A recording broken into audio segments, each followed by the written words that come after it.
Assalamualaikum warahmatullahi wabarakatuh. Hey, what's up everyone? My name is Fadli. How you guys doing today? It's been almost a month since the holiday because of pandemic.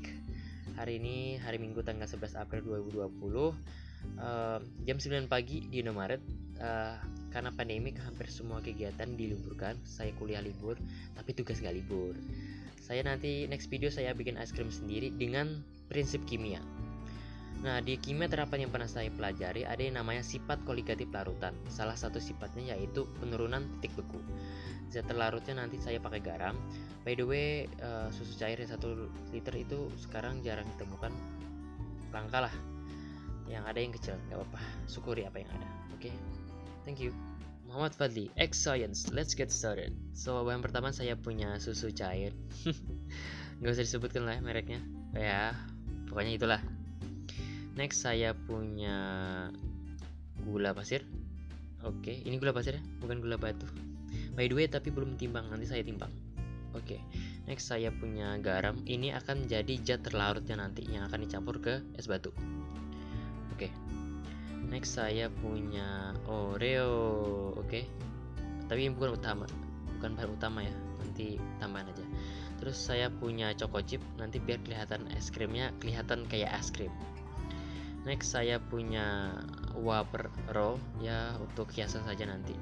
Oke, siap. Saya punya roti, and saya punya plastik untuk taruh liquidnya nanti.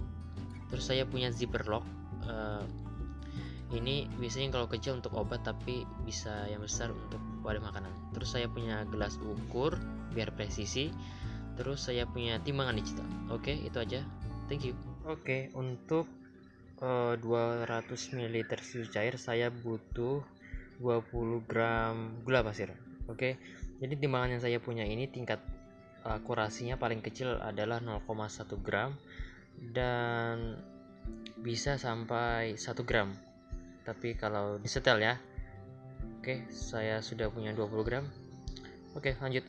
Oke, pertama-tama kita buat liquid untuk es krimnya dulu. Oke, ini susunya sudah saya tumpahkan di gelas ukur. Terus saya akan campurkan dengan gula biar agak manis ya. Tapi karena sifat gula tidak dapat larut dalam air dingin, terus akan saya campur dengan air hangat biar dia larut di zat pelarutnya. Karena gula adalah zat terlarut dan air adalah zat pelarut. Oke, by the way itu ya ilmu sainsnya. Terus saya tambahkan ke cairan, terus saya tambahkan choco chip.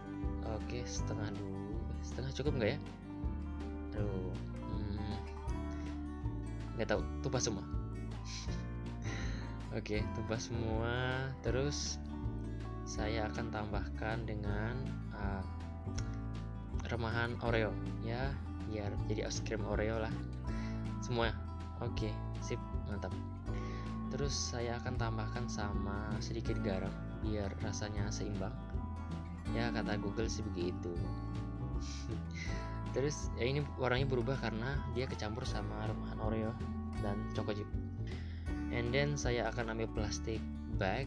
Bukan plastik bag sih, plastik tadi. Terus saya akan tumpahkan liquidnya ke plastik. Oke, saya tumpahkan semua. Oke, mantap. Lalu nanti saya akan ikat. Oke, ini sudah tumpah semua. Terus saya akan ikat dulu. Ikat, and then selesai. Oke, selesai. Oke, ini liquidnya. Oke, lanjut. Oke, kita mulai dengan tahapan pembuatan es krimnya ya. Oke, pertama saya punya es batu. Saya masukkan ke plastik zipper lock. Terus saya akan masukkan garam. Tujuannya lah untuk menurunkan suhu dari es batu. Nanti saya jelaskan. Oke, di awal kan saya jelaskan tentang penurunan titik beku, tapi saya kenalkan dulu dengan sifat koligatif. Nah, sifat koligatif itu adalah ini padahal video gabut ya, tapi biar ada edukatifnya saya masukkan sains ya. Nah, sifat koligatif adalah sifat yang dimiliki oleh semua larutan. Salah satu sifatnya yaitu penurunan titik beku. Saya jelaskan dengan bahasa yang simpel ya, biar nggak pusing. Biar saya juga nggak pusing. Nah, bayangkan gini, saya punya segelas air. Terus saya masukkan ke kulkas. Nah, di kulkas air itu kehilangan energinya, energi panas.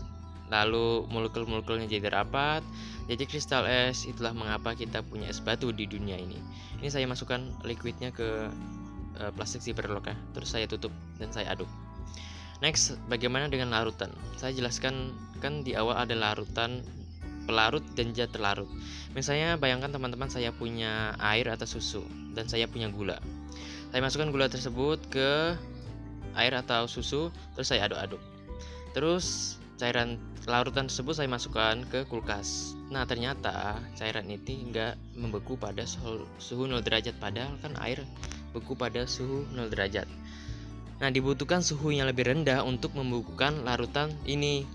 Nah, di pembutuhan suhu yang lebih rendah ini disebut dengan penurunan titik beku larutan, karena suhunya harus lebih rendah untuk membuka larutan ini, kan? Paham kan? Mudah-mudahan paham. Oke, sip.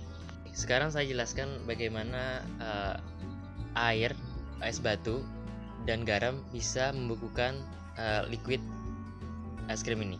Jadi saat garam dicampurkan ke es batu, partikel garam itu akan meleburkan es batu.